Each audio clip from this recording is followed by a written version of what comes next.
Hey guys, it's Kelly Sejoni here. I am your Gilbert, Arizona and Waterston real estate expert.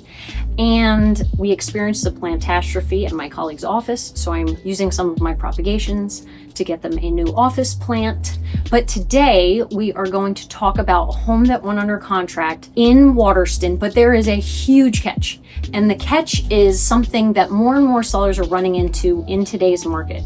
So what's going on? The sale of this home is actually CCBS, meaning the buyer who's purchasing it can't actually close on the home or close on the deal until they first sell their own home. Now, this is a strategy that's becoming more and more common in today's market, and I'm going to break down exactly how it works, the risks and rewards for the buyers and the sellers, and what you can do if you find yourself in this situation. So let's break it down.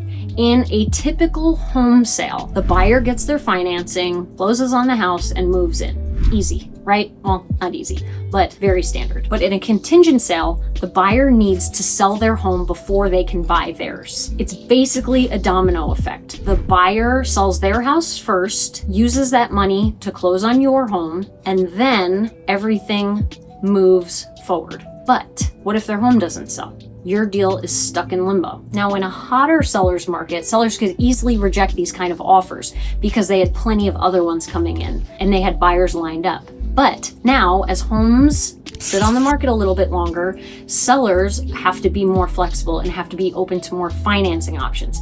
A contingent offer can be a way to get your home sold, especially if you're not getting a lot of action, but it's not without risk. So let's talk pros and cons if you're a seller considering a contingent offer. Pros: keeps your home under contract, no more showings. Well, you should continue showing it, but no more sitting on the market waiting for a buyer. This strategy can get you a strong buyer. Many contingent buyers are highly motivated because they have to sell, they have to move, and they have lots of skin in the game because they have a lot to lose if their home doesn't sell.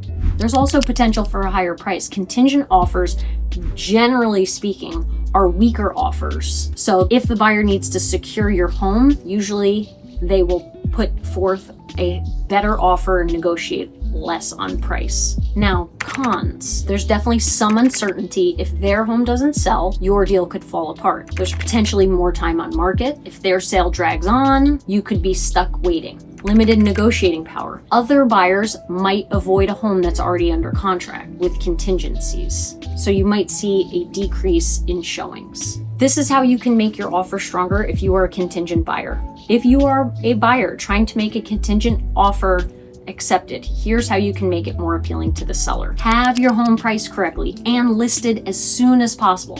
The faster it sells, the smoother the process. Pro tip: don't start shopping for a home until you are at least under contract. Even better if you are through inspections and the appraisal, if there is one. Now, this doesn't work for everybody's situation, but this gives you the most leverage in this scenario. Offer more earnest money. This shows the seller that you're serious and you're willing to put your money where your mouth is. Shorten the contingency period. Sellers don't want to wait forever, so keeping your timeline tight makes a big difference. Get pre-approved and be ready to go. Have everything lined up so as soon as your home sells, you're ready to close. Do what's called a simultaneous close. Close on both homes the same day and avoid a double move. Now, how can sellers protect themselves? If you're a seller accepting a contingent offer, you need to protect yourself too. Keep showing your home.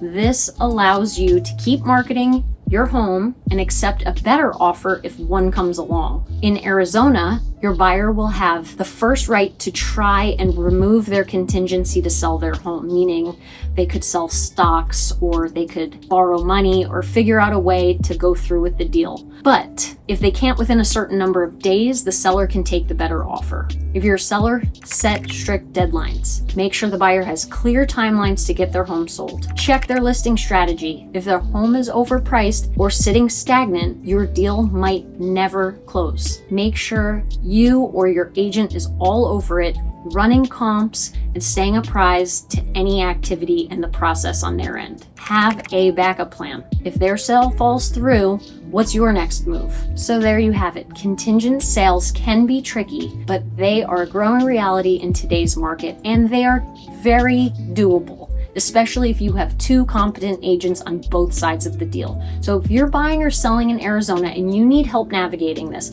I've got you covered. If you're not in Arizona, I have a network of agents across the country I'd be happy to plug you in with. So if you're thinking of selling or worried about contingencies, drop me a comment or DM. I'd love to help strategize with you. And if you found this video helpful, don't forget to hit the like and subscribe button and turn on notifications for more real estate insights.